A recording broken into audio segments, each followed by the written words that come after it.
how this is impacting this and where your opportunity lies. Now, this is a huge deal, so watch to the end where I give you my 5 biggest e-commerce opportunities in the wake of what we're experiencing currently. So first off, I don't want to seem insensitive with this video. After looking at the situation for a long while and how customers have reacted, I thought it time to give you my opinion on the current situation, especially how that's going to impact e-commerce and what that means for you. Now, I specifically want to look at how customers have reacted so far and how they're likely to react going forward as well, and that's going to present us our opportunities. Now, there's 2 important factors but separate factors that I'm going to break this video into: the demand side and the supply side. So starting with demand, overall, most areas are actually seeing an increase in sales, and this is happening through 3 different levels. Level 1 is essential and emergency supplies, and if you sell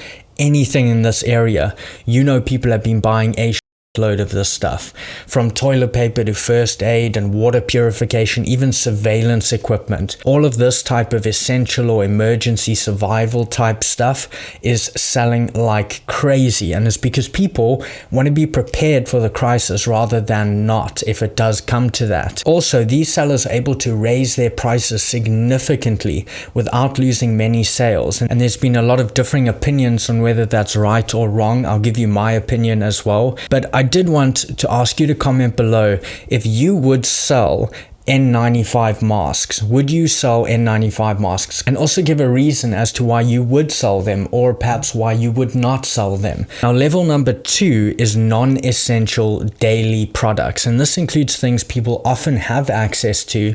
They're not essential supplies, they're more nice to have supplies, and often consumables, things like gym supplements, and people have been stocking up on these as well. And the reason being is that they want to have stock of those for a few months out to keep their lives as normal as possible.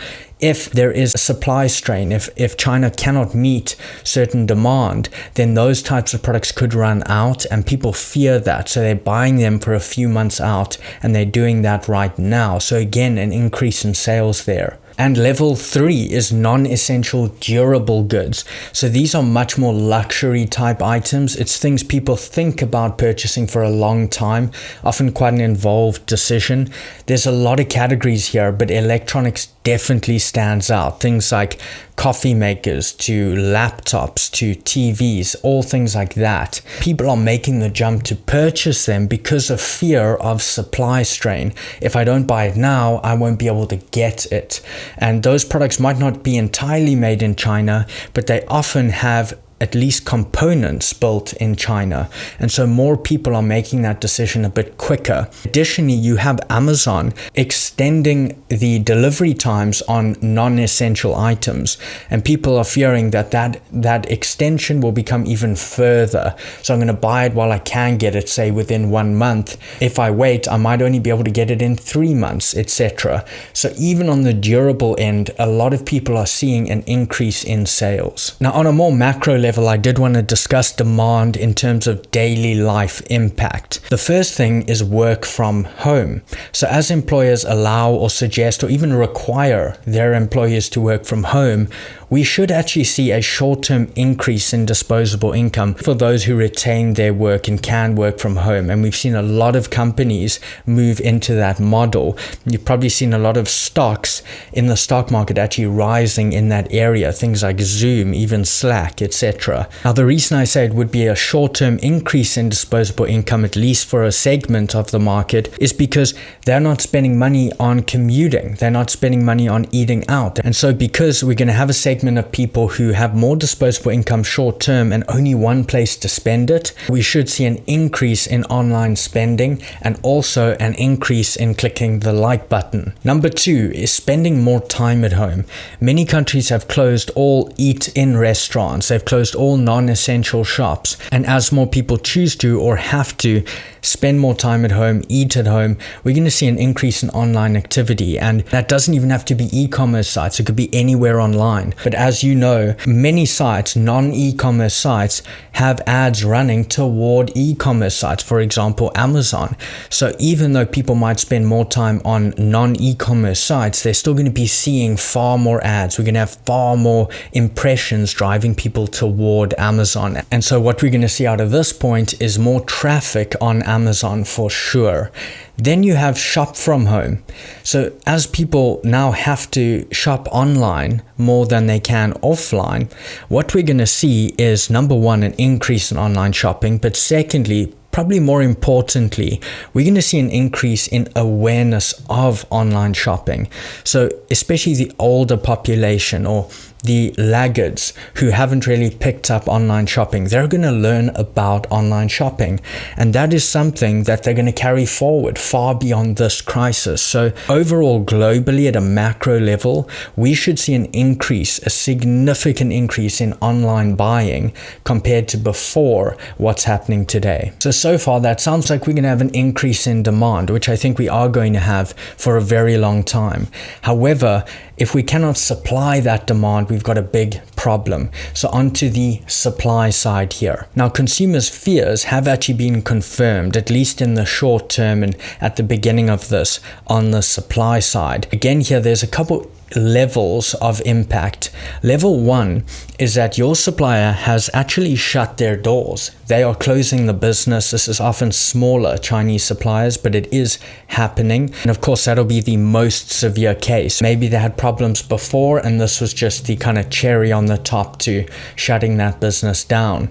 In that case, of course, you're going to have to make other plans. Now, in level two, the supplier is going to continue to operate, but they have not yet opened their doors and continued with those orders. So that is going to, of course, increase lead times, but you're going to be able to retain that same supplier moving forward. And level three is where the supply is back open for business. And this is happening more and more, especially now as I speak about this beginning of April 2020. You may have longer lead times, significantly longer lead times. I actually have the same situation. I usually place orders before Chinese New Year to get in line for after Chinese New Year. And because of what's happened, those orders have had an extended lead time of about an extra month. So that's what you can expect. And if you're placing orders now, remember you've got that whole backlog of orders as well. Speaking from a source I have in China, apparently about 95% of factories that are going to continue to operate are now operating as normal. So they're back open for business and ready to take orders. And a couple additional notes here. International shipping costs, that's your freight, say from China to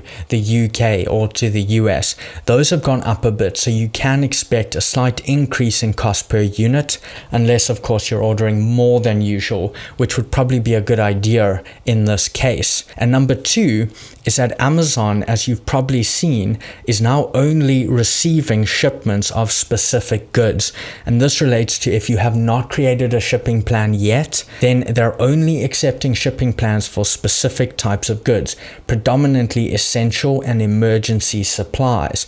Now that is open for revision on the 5th of April. So if you have a shipment waiting to go to Amazon, you don't have a shipping plan in yet, I would be spending the next few days trying to create that shipping plan to see if you can get that shipping plan through so that shipment's kind of confirmed and ready to be received at Amazon, because you never know, they could extend further that kind of limitation on goods after the 5th of April. So if you find a gap or a window to get your inventory through, that's definitely going to be ideal. One of the reasons I say that is I managed to get a big shipment through about 2 days ago. So you definitely want to be checking that. You might get a different Amazon warehouse to the usual, but that doesn't really matter. You want to try get that shipping plan through. So why this is a huge opportunity for savvy FBA sellers. Number one is selling looks unattractive. Selling does not look like fun right now. Many are going to avoid starting this business model in the wake of all this uncertainty. Some may give in very quickly, even if they do start, because sourcing is going to be more difficult in this situation. And that leaves a lot of current or emerging products much more open. You're going to be able to launch and compete much more effectively in a lot of those markets, as opposed to if we had the same influx of new sellers. So definitely look into newly released products, take advantage of this. Number 2 is outstock your competitors. This is a huge opportunity. You want to have stock in times like these. So even if you have stock currently, you want to be ordering more from your current supplier or from a different supplier if your previous supplier, if there's a problem there after this situation. Those with stock are likely going to win this game. So it's time to really double down on the supply side of your operation.